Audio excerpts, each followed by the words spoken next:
नमस्कार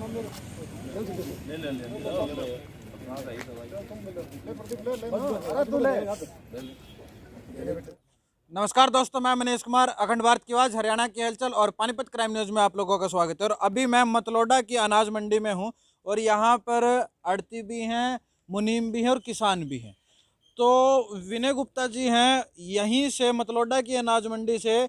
मतलोडा में जो इन 3 कृषि कानूनों के खिलाफ जो बिगुल बजाया था, सबसे पहले व्यक्ति विनय गुप्ता जी हैं। इन्होंने ही अनाज मंडी में एक सांकेतिक धरना दिया था और फिर जो मतलोडा के तहसीलदार थे उनको ज्ञापन दिया था।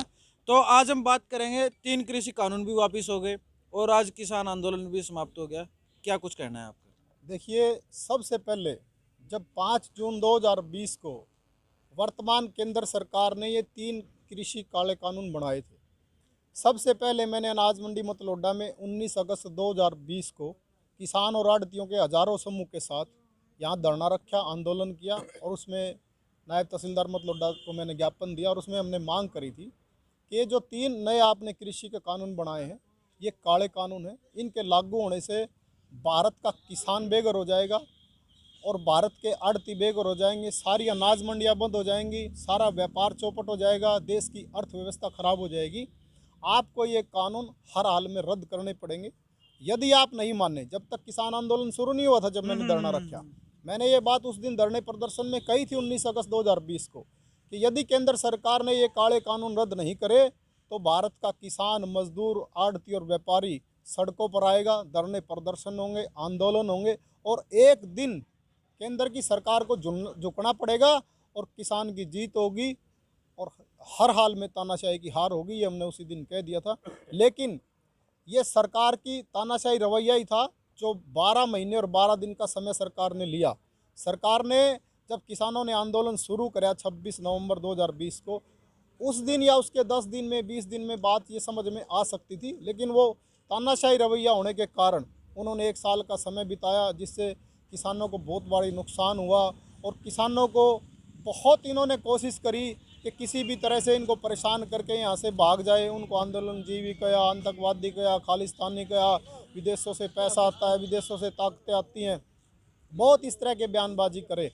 परंतु भारत का किसान बहुत मजबूत कड़ी है, वो इन बातों को नहीं जानता। वो अपनी लड़ाई लड़ना जानता है, अपने जीवन का गुजारा कैसे होता है वो ये जानता है कि इन कानून के लागू होने से हमारे बच्चे, हमारा भविष्य खराब हो जाएगा, हमारा घर बार ख़त्म हो जाएगा, हमारी खेती बाड़ी नहीं रहेगी। वो इन बात को जानते थे और उन्होंने अपना सच्चा संघर्ष करा और उसी का कमाल है ये कि आज ये किसानों की जीत हुई है और ये पूरे देश की जीत हुई है। मेरा ये मानना है कि पूरे देश की जनता की जीत हुई है, क्योंकि भारत के किसानों के साथ देश की जनता है और सारा वर्ग किसानों के साथ है, क्योंकि भारत कृषि प्रधान देश है। अगर भारत के किसान पे कोई आँच आ गई तो भारत की अर्थव्यवस्था चौपट हो जाती है।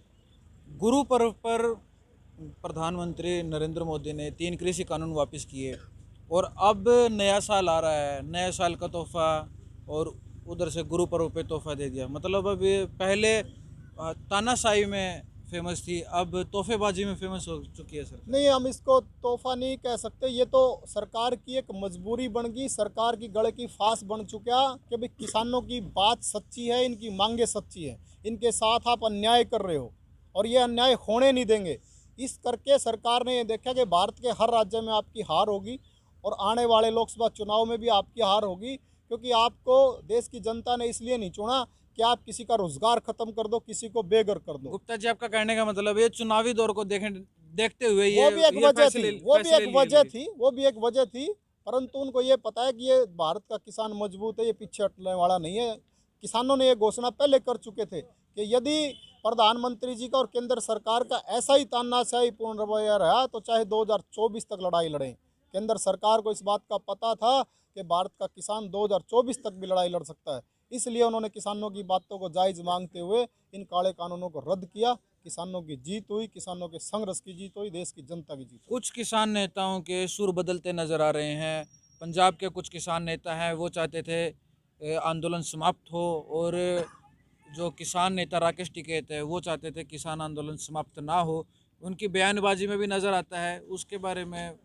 नहीं, देखिए, हमारा ये मानना है कि जो संयुक्त किसान मोर्चा है उसकी नीयत बिल्कुल साफ है। वो देश में कोई आंदोलन बगैर मतलब का नहीं चाहता। जब तीनों काले कानून रद्द हो गए और किसानों ने जो मांग रखी उस पर लगभग सहमति बन गई, तो मेरा अपनी तरफ से भी संयुक्त किसान मोर्चा के सभी नेताओं से और राकेश टिकैत जी से भी ये निवेदन है कि जब बातचीत का दौर हो गया और उसमें सहमति बन गई तो अब रास्ते खोल देने चाहिए और आंदोलन की वापसी होनी चाहिए और देश की अर्थव्यवस्था पहले से भी बेहतर पटड़ी पे आनी चाहिए, सुचारू रूप से चले।